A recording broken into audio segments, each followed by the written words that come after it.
திருநறையூர் என்கிற நாச்சியார் கோவில். வஞ்சுளவள்ளி நாச்சியார் சமேத திருநறையூர் நம்பி பெருமாளே நமக. கோச்செங்கட் சோழன் மிகச்சிறந்த சிவபக்தரும் 63 நாயன்மார்களில் ஒருவரும் ஆவார். சிவபெருமானுக்கு 70 எழில்மாடக் கோயில்களை அமைத்தவர். இவர் மாற்று நாட்டவரிடம் தோற்று நாடிழந்து மறைந்து வாழும் நிலை வந்தது.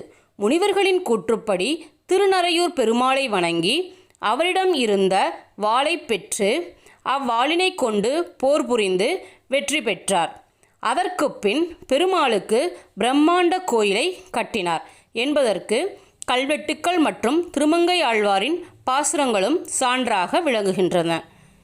மேதவி முனிவர் தன் தவத்தால் வஞ்சுள மரத்தடியில் குழந்தையாக மகாலட்சுமி பிராட்டியை பார்த்து எடுத்து வளர்த்து பின்னாளில் பெருமாளுக்கே மணமுடித்து வைத்த தலம். ஆகவே இந்த நாச்சியார் வஞ்சுளவள்ளி நாச்சியார் என்று பெயர் பெற்றார். பிராட்டியார் பெருமாளுக்கு முன்னரே இந்த தலத்திற்கு வந்ததால் இந்த தல பிராட்டியாருக்கு அதிக முக்கியத்துவம். இங்கு கல்கருடன் மூலவராகவும் உற்சவராகவும் விளங்குகிறார். உற்சவராக விளங்கும் கல்கருடன் பெருமாளை தாங்கி திருவீதி உலா வருவது இக்கோயிலின் தனிச்சிறப்பாகும். திருமங்கையாழ்வார் அருளிய பெரிய திருமொழி 6ஆம் பத்து பாசுரம் 1502.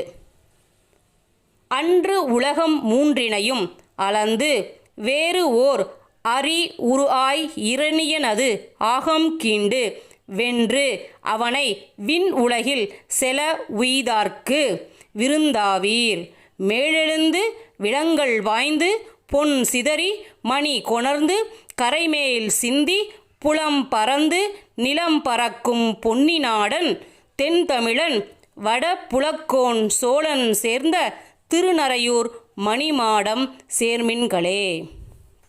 பாசுரத்தின் பொருள்: அன்று வாமன அவதாரத்தில் விஸ்வரூப தரிசனத்தில் 3 உலகங்களையும் ஈரடிகளால் அளந்தவரும் மனித மற்றும் மிருக உருவமான நரசிம்ம அவதாரம் எடுத்து இரணியனின் மார்பை 2ஆக கிழித்து அவனை வென்று பின் அவனுக்கு விண் உலகத்திற்கு இரணியனை அனுப்பிய பெருமாளுக்கு விருந்தினராக வர விரும்புவோர்களே, அதாவது அடியார்களே, மலைகளின் மேல் புறப்பட்டு மலைகளில் பாய்ந்து தன்னுடன் பொன்னையும் விலைமதிப்பற்ற மணிகளையும் அடித்து வந்து கரைகளில் பரப்பி வயல்களிலும் நிலங்களிலும் பறந்து திரியும் திருக்காவேரி நதியால் வளம் பெற்ற தென்தமிழ் நாட்டை ஆண்ட புலமை வாய்ந்த கோச்செங்கட் சோழ மன்னன் கடைசியாக சரணாகதி அடைந்து அருள் பெற்ற மணிமாடங்கள் நிறைந்த திருநறையூரை